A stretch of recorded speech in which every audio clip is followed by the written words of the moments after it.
Hello दोस्तों। आपका अपना चैनल एक्सप्लोरिंग एजुकेशन आपका स्वागत करता है। डेली हिंदी न्यूज़पेपर की करंट अफेयर्स की इस सीरीज में आज हम मार्च की करंट अफेयर्स के बारे में डिस्कस करेंगे। शुरुआत करते हैं हम 1 मार्च से।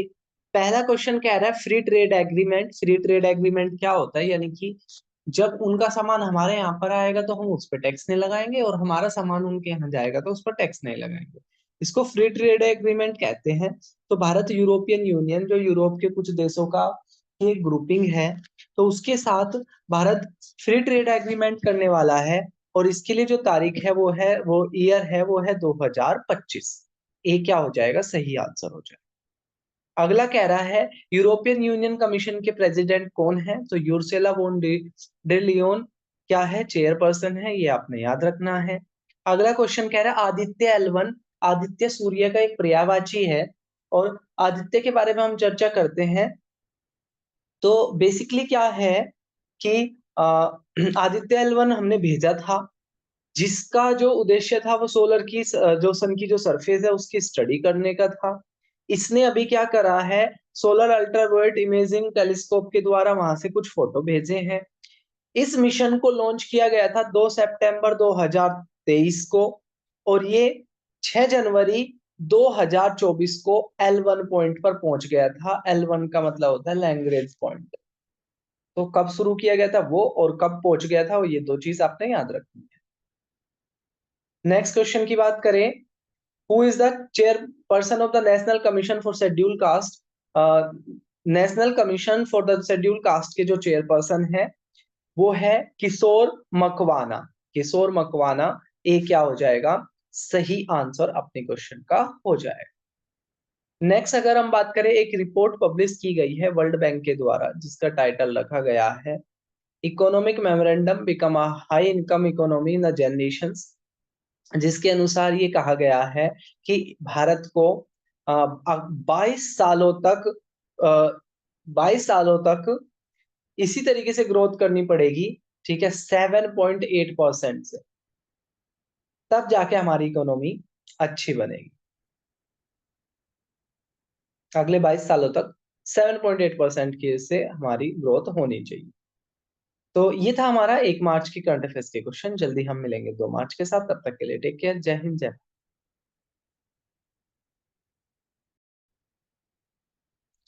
हेलो दोस्तों, आपका अपना चैनल एक्सप्लोरिंग एजुकेशन आपका स्वागत करता है। 2 मार्च के 2 मार्च 2025 के डेली हिंदी न्यूज़पेपर की करंट अफेयर्स की सीरीज में पहला क्वेश्चन कह रहा है मना पास कहाँ है? तो पास से रिलेटेड, पास क्या होता है? तो माउंटेन के बीच में वो रास्ता जिससे हम आ जा सकते हैं उसको पास कहते हैं। तो हिमाचल प्रदेश उत्तराखंड के अंदर है मना पास। ये क्वेश्चन आपका बहुत इंपॉर्टेंट रहने वाला है। अगला कह रहा है बायलेटरल ट्रेड। बायलेटरल को बोलते हैं द्विपक्षीय व्यापार, यानी कि दो देश आपस में जो सामान खरीदते बेचते हैं वो द्विपक्षीय व्यापार कहलाता है। तो कह रहा है इंडिया और यूएसए का $500 बिलियन का जो टारगेट है वो कब तक का है? तो 2030 तक का ये टारगेट है। सी क्या हो जाएगा? सही आंसर हो जाएगा कि भारत और अमेरिका के बीच में $500 बिलियन का ट्रेड हो जाए। कब तक? 2030 तक। अगला कह रहा है कितनी लैंग्वेज को लैंग्वेज ड्राफ्ट पॉलिसी के अंदर डाला गया है? तो तो विरोध हो गया था लैंग्वेज पॉलिसी को लेकर। उसके बाद 14 लैंग्वेज को क्या किया गया है? ड्राफ्ट पॉलिसी में डाला गया है। डी क्या हो जाएगा? सही आंसर हो जाएगा। कौन से बैंक ने टाई अप करा है चेन्नई सुपर किंग के साथ? आईपीएल शुरू होने वाला है तो चेन्नई सुपर किंग के साथ को ब्रांडेड क्रेडिट कार्ड के लिए एक टाई अप करा है सिटी यूनियन बैंक ने। City Union Bank. सी क्या हो जाएगा अपना? सही आंसर हो जाएगा। अगला कह रहा है SEBI, stock exchange board of India इसकी फुल फॉर्म होती है और इसके मधु भाई पुरीबुच अब तक चेयरपर्सन हुआ करते थे। अब तुहिन कांता पांडे उनको रिप्लेस करेंगे। बी क्या हो जाएगा? सही आंसर हो जाएगा। और बाकी मेंबर के रूप में अश्वनी भाटिया, अमरजीत सिंह, अनंतनाथ नारायण और कमलेश वर्से, ये बाकी मेंबर रहेंगे। तो बाकी 4 मेंबर अश्वनी भाटिया, अमरजीत सिंह, अनंतनाथ नारायण, कमलेश वर्से और अभी जो बने हैं वो है तुहिन कांता पांडे। नेक्स्ट बात करें, यूएस प्रेसिडेंट ने एक ऑर्डर साइन करा है कि किसको वहां की ऑफिशियल लैंग्वेज बना दी जाए। तो इंग्लिश के लिए उन्होंने ऐसा बोला है कि इंग्लिश को वहां की ऑफिशियल लैंग्वेज बनाएंगे। बी क्या हो जाएगा, सही आंसर हो जाएगा। तो ये था हमारा 2 मार्च के हिंदी न्यूज़पेपर के करंट अफेयर्स के क्वेश्चन। जल्दी हम मिलेंगे 3 मार्च के साथ, तब तक के लिए टेक केयर, जय हिंद जय।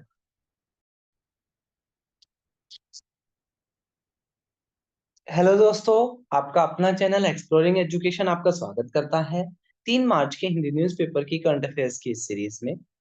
देर ना करते हुए हम शुरुआत करते हैं अपने क्वेश्चन की। पहला क्वेश्चन कह रहा है, उस वेब बेस्ड डिजिटल प्लेटफॉर्म का नाम बताओ जो डेवलप किया गया है इलेक्शन इलेक्शन ऑफिशियल्स के लिए, जिससे मल्टीपल लैंग्वेज और स्क्रिप्ट को समझा जाएगा, उसमें रजिस्ट्रेशन हो जाएगा, माइग्रेशन हो जाएगा या इलेक्टोरल रोल को डिलीट किया जाएगा। तो उसके लिए इलेक्शन कमीशन ने जो बनाया है उसका नाम है इरोनेट। बहुत ही अच्छा क्वेश्चन है, आने वाले एग्जाम में आपसे पूछ सकते हैं इरोनेट के बारे में, तो याद रखना इरोनेट इलेक्शन कमीशन ने बनाया है। इसके अलावा दूसरा क्वेश्चन कह रहा है, नेशनल साइंस डे की थीम क्या है। तो नेशनल साइंस डे की अब की बार की थीम थी empowering India youth for the global leadership in science and innovation for विकसित भारत। 28 फरवरी को साइंस डे मनाया जाता है सीवी रमन के बर्थडे पर। Which state will provide power connections for the farmer only at the 5 rupees. कौन से स्टेट ने बोला है कि सिर्फ 5 रुपए पर आपको क्या मिल जाएगा, पावर कनेक्शन मिल जाएगा, यानी कि बिजली का कनेक्शन मिल जाएगा। तो बी क्या हो जाएगा इस क्वेश्चन का सही आंसर हो जाएगा। नेक्स्ट है, कौन सा स्टेटमेंट रॉन्ग है हिम्मत शाह के बारे में। तो वो एक आर्टिस्ट थे, स्कल्पचर थे, और गुजरात का लोथल में उनका जन्म हुआ था। और टेराकोटा आर्ट को, इंडस वैली सिविलाइजेशन की जब खोज हुई थी, तो वहां की जो टेराकोटा आर्ट को डिस्कवर करने में बहुत बड़ा रोल था हिम्मत शाह का। तो सारे के सारे स्टेटमेंट क्या है, सही है, कोई भी स्टेटमेंट रॉन्ग नहीं है। वो आर्टिस्ट थे, स्कल्पचर थे, टेराकोटा आर्ट लोथल में पता करने में उनका बहुत बड़ा रोल था, और लोथल गुजरात में इनका जन्म हुआ था। अगला कह रहा है, work population ratio periodic labour survey के अनुसार कि जो ये है वो कितना होगा, 43.4। जबकि 2017-18 में ये 34% हुआ करता था, यानी कि जो लेबर पार्टिसिपेशन रेट है वो बढ़ रहा है। अगला कह रहा है, पहली प्राइवेट यूएस स्पेस क्राफ्ट का नाम बताओ जो जो मून की सरफेस पर जिसने लैंड किया है। तो उसका नाम है ब्लू घोस्ट मिशन। इस साल का रणजी ट्रॉफी टूर्नामेंट, रणजी जो एक क्रिकेट का टूर्नामेंट होता है, उसको विदर्भ ने जीत लिया है केरला को हराकर। केरला पहली बार फाइनल में पहुंचा था। तो रणजी टूर्नामेंट, क्रिकेट का टूर्नामेंट विदर्भ ने जीता है, केरला को हराया है। अब हम, ये थे हमारे 3 मार्च के हिंदी न्यूज़पेपर के क्वेश्चंस। जल्दी हम मिलेंगे एक और वीडियो के साथ, तब तक के लिए टेक केयर, जय हिंद। हेलो दोस्तों, एक्सप्लोरिंग एजुकेशन आपका स्वागत करता है 4 मार्च के हिंदी न्यूज़पेपर के क्वेश्चन सीरीज में। पहला जो फोटो हमने लगाई है वो ऑस्कर से जुड़ी हुई है। तो ऑस्कर जो अवार्ड मिल कहते हैं आपके फिल्म और म्यूजिक से जुड़े हुए जो अवार्ड है, तो इनको एकेडमी अवार्ड भी कहते हैं। कई बार क्वेश्चन पूछ लेते हैं कि इनका दूसरा नाम क्या है, तो एकेडमी अवार्ड इनका नाम है। और जो मूवी अब की बार जिसने सबसे ज्यादा अवार्ड जीते वो अनोरा है।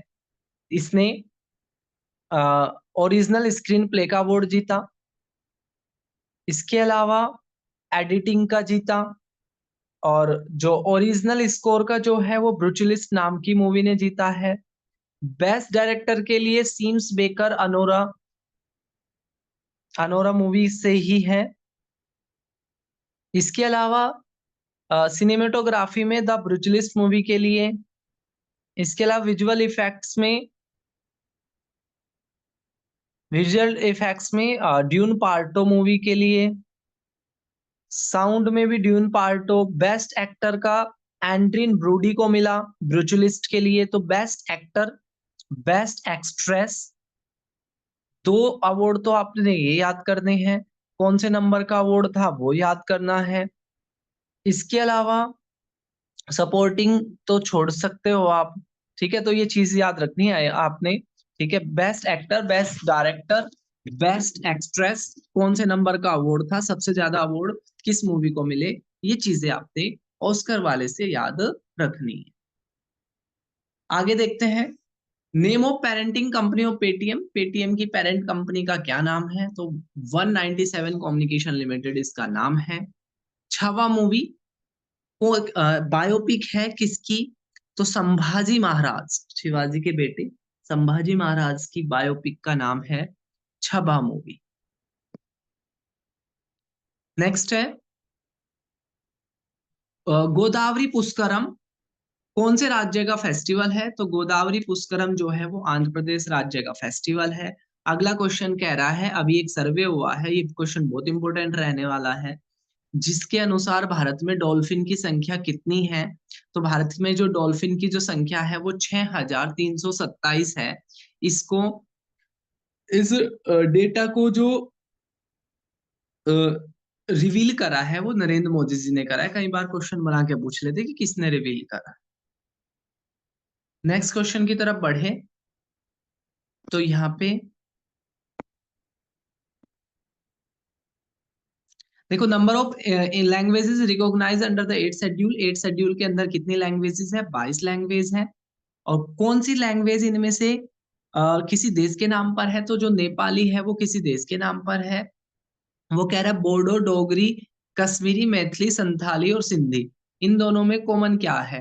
तो इन दोनों में कॉमन ये है कि इनकी अपनी स्क्रिप्ट नहीं है, ये दूसरी स्क्रिप्ट पे काम करते हैं। जैसे जो हिंदी है, हिंदी की देवनागरी स्क्रिप्ट है, पंजाबी की गुरुमुखी है। तो ऐसे ही क्या है, जो इन ये जो लैंग्वेज है बोडो, डोगरी, कश्मीरी, मैथिली, संताली, इनकी अपनी कोई स्क्रिप्ट नहीं है। दो लैंग्वेज जिनको क्लासिकल स्टेटस मिला हुआ है, तो संस्कृत और ओडिया। लैंग्वेज है second highest number of native speaker after Hindi. Bharat में हिंदी के बाद सबसे ज्यादा बोले जाने वाली भाषा बंगाली है। तुलसीदास रामचरितमानस कौन सी भाषा में लिखा गया था? अवधी में लिखा था उन्होंने। Indian language is a whopping two four characters. तो किसमें 247 शब्द है, वर्ण है? तो वो है Tamil. मेघालय's Kontangун village has fascinated linguistic for this reason. For generations, villagers have communicated with each other using whistle identities instead of names. तो यानी कि यहाँ पर क्या होता है, विजिल आइडेंटिटीज के थ्रू मेघालय के जो लोग हैं वो बात करते हैं, यानी कि ऐसे ओरली नहीं बोलते। ठीक है, विजिल के थ्रू वो अपनी बातों को कहते हैं। मेघालय का काम। अगला कह रहा है कौन से कंट्री ने मल्टीनेशन अलायंस किया है सस्टेनेबल डेवलपमेंट? तो ये भारत ने करा है। तो बहुत अच्छा क्वेश्चन है ये भी। सस्टेनेबल डेवलपमेंट मतलब ऐसा विकास कि विकास तो हो लेकिन एनवायरमेंट का कोई भी नुकसान ना हो। अगला कह रहा है नॉर्दर्न आइलैंड की राजधानी क्या है? तो बेलफास्ट जो है वो नॉर्दर्न आइलैंड की राजधानी है। गैंगेटिक डॉल्फिन सर्वे हुआ है, उसके बारे में क्या स्टेटमेंट रॉन्ग है? सर्वे ने बताया 6,327 डॉल्फिन है। और डॉल्फिन की जो सबसे ज्यादा संख्या है वो उत्तर प्रदेश में, फिर बिहार, वेस्ट बंगाल और असम। हाइड्रोफोन्स टेक्नोलॉजी के द्वारा डॉल्फिन का पता लगाया गया है। और सबसे ज्यादा जो डॉल्फिन पाई गई है वो कौन से नदी में पाई गई है? तो गंगा रिवर स्ट्रीम में सबसे ज्यादा पाई। तो ये चीजें आपने याद रखनी। अब आगे बढ़े तो कह रहा है आदित्य एल मिशन के बारे में। तो ये इसरो ने लॉन्च किया है और इसको 2 सितंबर 2023 को लॉन्च किया गया था। L1 लैंग्रेज पॉइंट पर ये पहुंच गया था 6 जून 2024 को, 6 जनवरी 2024 को। तो कोई भी स्टेटमेंट रॉन्ग नहीं है, सारे स्टेटमेंट सही है। नेक्स्ट है ऑस्कर के अंदर कौन सी मूवी को ने डोमिनेट करा जिसमें एक सेक्स वर्कर जिसकी शादी हो जाती है रशिया के एक बिलियनियर से, उसके में दिखाया गया है। इसके डायरेक्टर सीन बेकर है, जिनको बेस्ट डायरेक्टिंग के लिए भी अवार्ड मिला है। तो मूवी का नाम है अनोरा। ठीक है। और I am still here Brazil की पहली मूवी है जिसने इंटरनेशनल लेवल पर कोई अवार्ड जीता है। तो ये चीज आपने याद रखनी है। ऐसे पदम्बकर शिवंकर थे, मुंबई की तरफ से खेला करते थे रणजी ट्रॉफी, और उनकी डेथ हो गई है। अगला कह रहा है कौन से इंडियन प्लेयर नॉमिनेट किए गए lauryl comeback of the year? तो ऋषभ पंत, जिनका एक्सीडेंट हो गया था। तो एक अच्छे कमबैक के लिए इनको क्या किया गया है? सम्मानित किया गया है। ए क्या हो जाएगा? सही आंसर हो जाएगा। तो ये थे 4 मार्च के हिंदी न्यूज़पेपर के क्वेश्चन। जल्दी हम मिलेंगे एक और वीडियो के साथ, तब तक के लिए टेक केयर। जय हिंद, जय भारत। हेलो दोस्तों, आपका अपना चैनल एक्सप्लोरिंग एजुकेशन आपका स्वागत करता है डेली हिंदी न्यूज़पेपर की करंट अफेयर्स की सीरीज में। आज के इस वीडियो में हम बात करेंगे 5 मार्च के हिंदी न्यूज़पेपर से क्या क्या आपके इंपॉर्टेंट करंट अफेयर्स के क्वेश्चन रह सकते हैं। तो पहला क्वेश्चन कह रहा है कि कौन से राज्य ने बोला है कि पंचायती राज दिवस को 5 मार्च को मनाएगा। तो बेसिकली क्या है कि अभी तक पूरे भारत में जो पंचायती राज दिवस मनाया जाता है वो 24 अप्रैल को मनाया जाता है, क्योंकि इसी दिन कॉन्स्टिट्यूशन अमेंडमेंट एक्ट हुए थे 73 और 74, और भारत में क्या किया गया था, शहरी और ग्रामीण पंचायत स्थापित की गई थी। तो सभी राज्यों में तो 24 अप्रैल को मनाया जाता है, लेकिन उड़ीसा में बीजू पटनायक जी के बर्थडे पर 5 मार्च को ही मनाया जाता था। अब वहां पर सरकार चेंज हुई तो वो अपनी पॉलिसी भी बदल रही है, और वो ये कह रही है कि अब हम 5 मार्च को ना मनाकर अब हम क्या करेंगे, 24 अप्रैल को ही मनाएंगे पंचायती राज दिवस। तो क्वेश्चन ये उसी से जुड़ा हुआ था कि कौन से राज्य ने बोला है कि वो अपने यहाँ का पंचायती राज दिवस अ, कब मनाएगा, आपका 24 अप्रैल को ही मनाएगा। तो आंसर क्या हो जाएगा, उड़ीसा। अगला क्वेश्चन कह रहा है what is the name of mission for the first ever landing of far side of the moon by an private arm. तो अमेरिका की अ, एक प्राइवेट कंपनी मून की फार साइड पर पहुंच गई है, और इस पूरे मिशन का जो नाम है वो ब्लू घोस्ट मिशन है। ठीक है, सी क्या हो जाएगा, सही आंसर हो जाएगा। अगला कह रहा है एमआरएफ जो टायर की एक कंपनी है, तो उसके नए एम्बेसडर बने हैं भारत के क्रिकेटर शुभमन गिल। अगला क्वेश्चन कह रहा है कौन सी टीम रणजी सेशन में जो हुआ ये, इसमें एक भी मैच नहीं हारी। तो जो विदर्भ है जिसने फाइनल मैच जीत लिया है, ठीक है। और केरला जो है जो रनर अप रही है, वो भी पूरे टूर्नामेंट में फाइनल को छोड़कर कोई मैच नहीं हारी। विदर्भ ने इस साल का रणजी ट्रॉफी का टूर्नामेंट जीत लिया है। यहाँ पर देखो अभी डीलिमिटेशन कमीशन का मेंशन हो रहा है। तो डीलिमिटेशन कमीशन क्या है कि भाई सीट का अरेंजमेंट है कि किस राज्य में लोकसभा या राज्यसभा की कितनी सीट होगी, उसको डीलिमिटेशन कमीशन कहते हैं।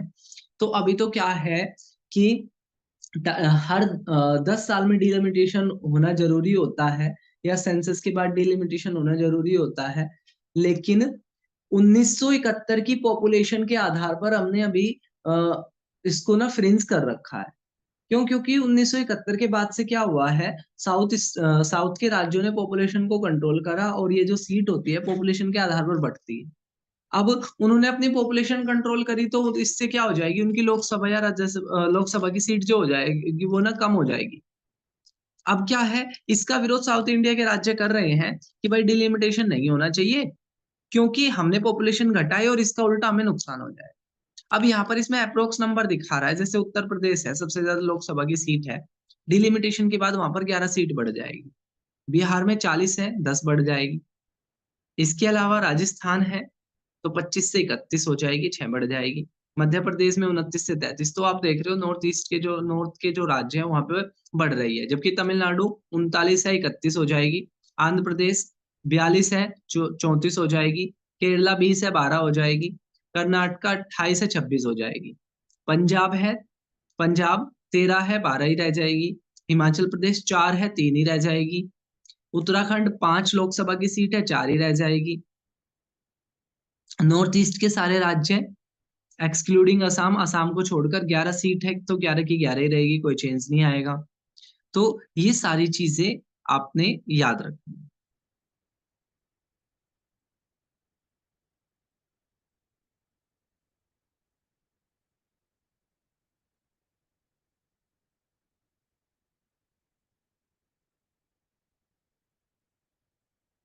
अब हम आगे बढ़े। तो ये थे 5 मार्च के हिंदी न्यूज़पेपर से जुड़े हुए क्वेश्चंस। जल्दी हम मिलेंगे 6 मार्च के साथ, तब तक के लिए टेक केयर, जय हिंद।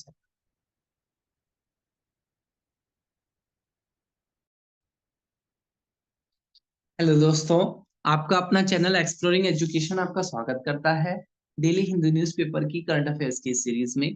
आज की इस वीडियो में हम बात करेंगे 6 और 7 मार्च के हिंदी न्यूज़पेपर से आपके लिए क्या इंपॉर्टेंट करंट अफेयर्स के क्वेश्चन रह सकते हैं। पहला कह रहा है एआई कोसा नाम का एक प्लेटफॉर्म लॉन्च किया है जो मदद करेगा आर्टिफिशियल इंटेलिजेंस मॉडल्स और टूल्स में। तो कौन सी गवर्नमेंट ने एआई मॉडल कोसा लॉन्च करा है? तो यूनियन गवर्नमेंट ने करा है, केंद्र सरकार ने करा है। अगला कह रहा है 20वें एशियन वुमेन्स फिल्म फेस्टिवल कहाँ आयोजित होने जा रहा है? तो 20वां वुमेन एशिया का फिल्म फेस्टिवल न्यू दिल्ली के अंदर आयोजित होने जा रहा है।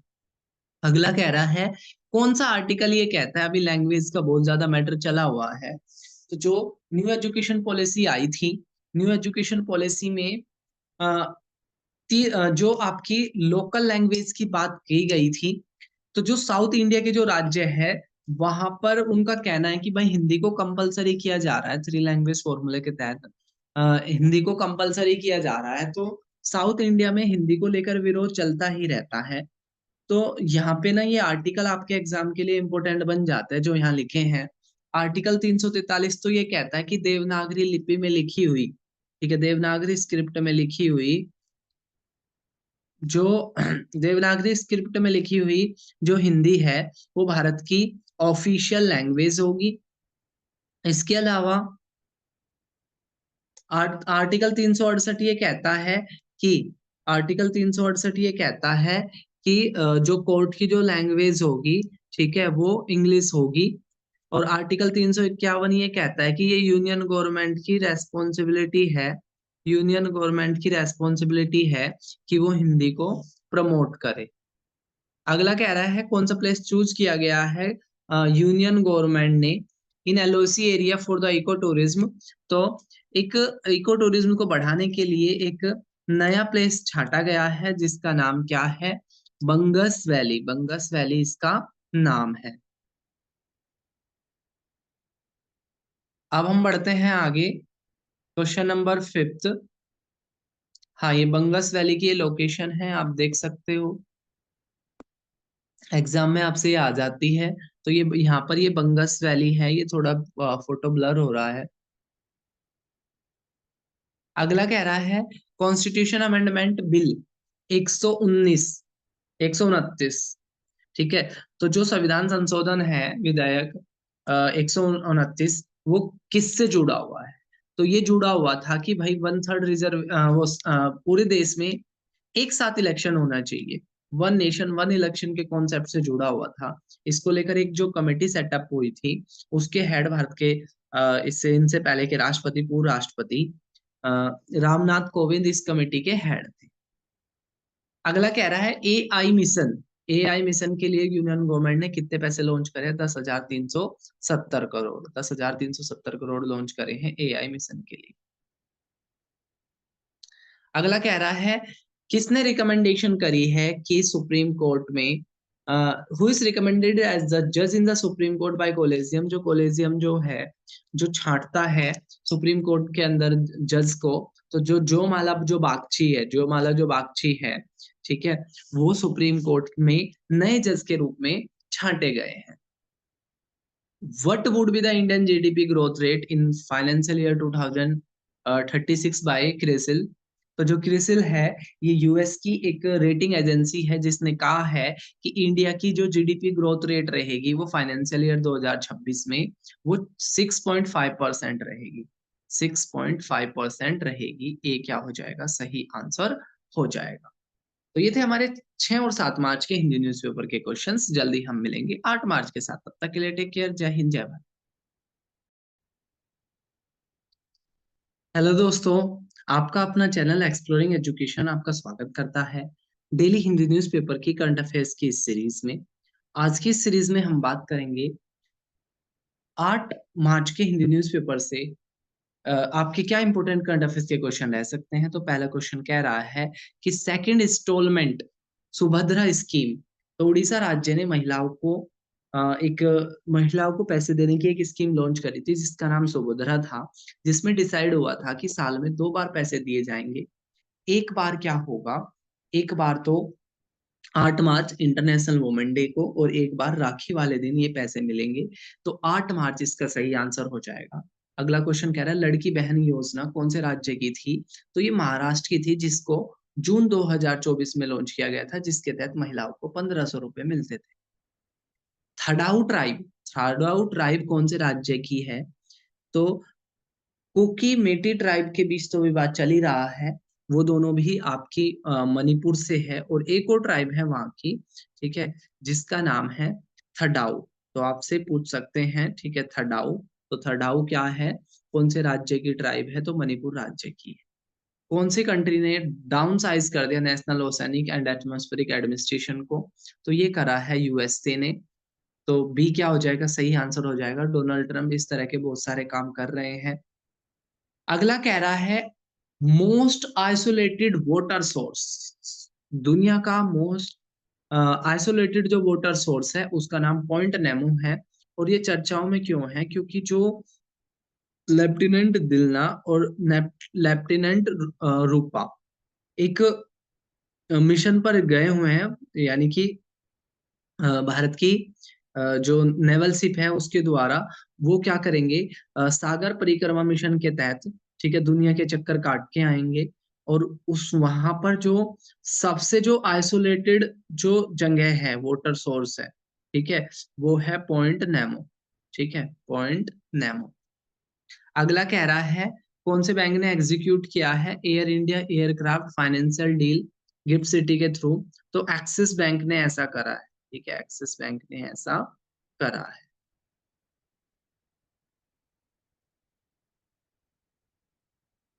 नेक्स्ट क्वेश्चन की बात करें, कौन वर्ल्ड जूनियर चैंपियन बन गए हैं? तो world junior champion V Pranav बन गए हैं। ए क्या हो जाएगा? सही आंसर हो जाएगा वी प्रणव जो है, ठीक है, क्या बन गए हैं? Champion, world junior chess champion बन गए हैं। ए क्या हो जाएगा? सही आंसर हो जाएगा। तो ये थे हमारे 8 मार्च के हिंदी न्यूज़पेपर के करंट अफेयर्स के क्वेश्चन। जल्दी हम मिलेंगे एक और नई वीडियो के साथ, तब तक के लिए टेक केयर। जय हिंद, जय भारत।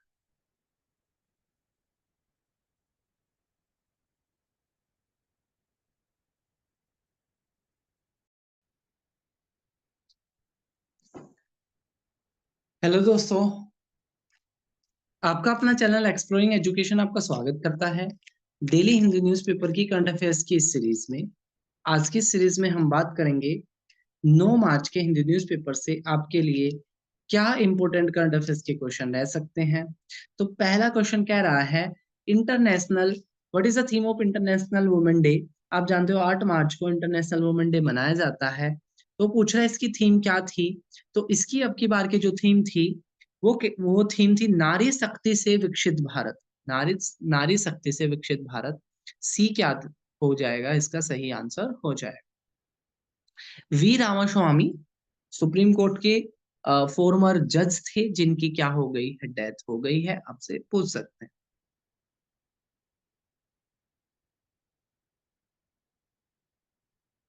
तो साहित्य अकेडमी अवार्ड मिले हैं। तो साहित्य अकेडमी अवार्ड आपसे पूछ सकते हैं कितने लोगों को मिले हैं? तो साहित्य अकेडमी अवार्ड 23 लोगों को मिले हैं, जिसमें से हम देख लेते हैं यहाँ पर। तो हिंदी के जो पोइट है गगन गिल, और नागालैंड के जो ऑथर है एस्ट्रिन कायरे, इनको एस्ट्रिन कायरे को तो इंग्लिश में, नगन गिल को हिंदी के लिए 23 लोगों को ये मिला है। और इसमें और बाकी चीजें जो आपने याद रखनी है,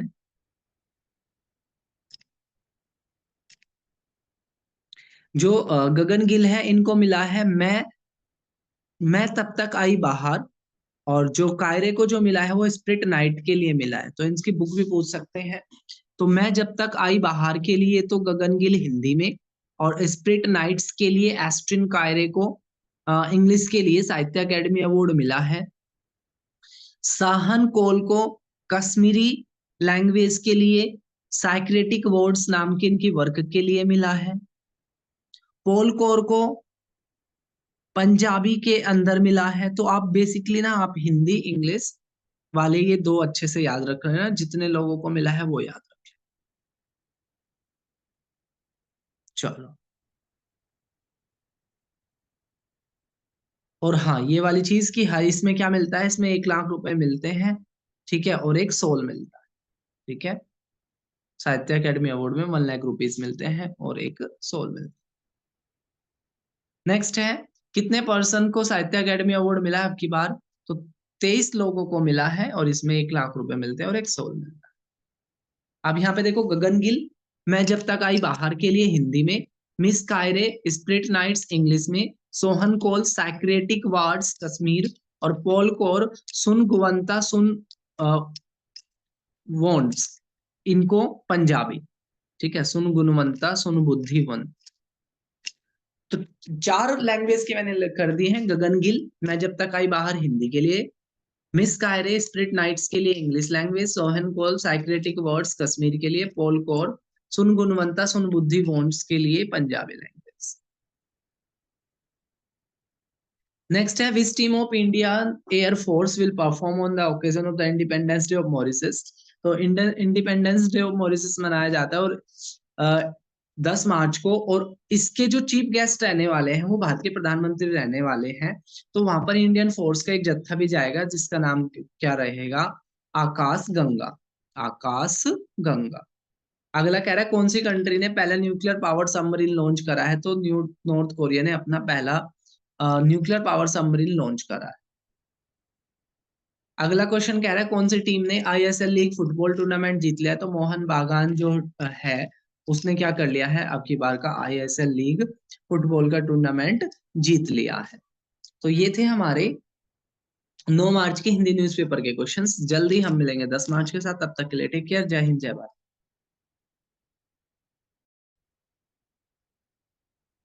हेलो दोस्तों, आपका अपना चैनल एक्सप्लोरिंग एजुकेशन आपका स्वागत करता है डेली हिंदी न्यूज़पेपर की करंट अफेयर्स की इस क्वेश्चन सीरीज में। पहला क्वेश्चन कह रहा है, भारत की 58वीं टाइगर रिजर्व का नाम क्या है?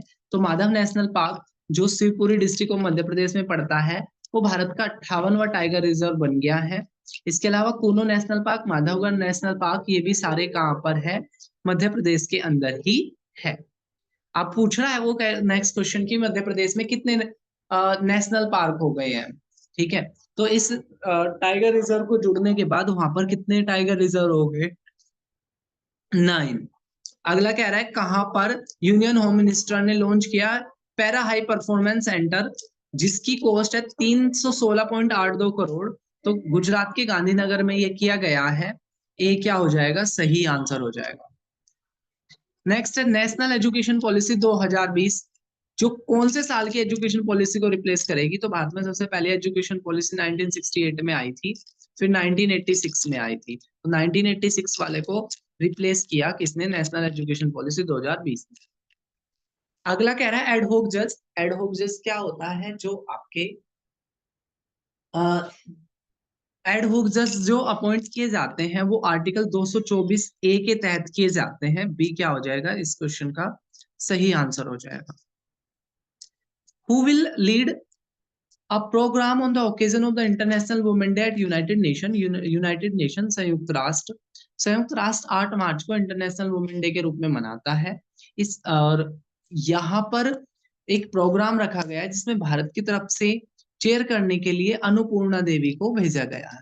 अन्नपूर्णा देवी, ये क्या हो जाएगा? सही आंसर हो जाएगा। नेक्स्ट है, the first fuselage of LCA MK1 is manufactured by this company. ये किसके द्वारा बनाई जा रही है? Alpha Tocol Engineering Service Private Limited के द्वारा पहली रियर फ्यूलेस LCA MK1 बनाई जा रही है। ये क्या हो जाएगा? सही आंसर हो जाएगा।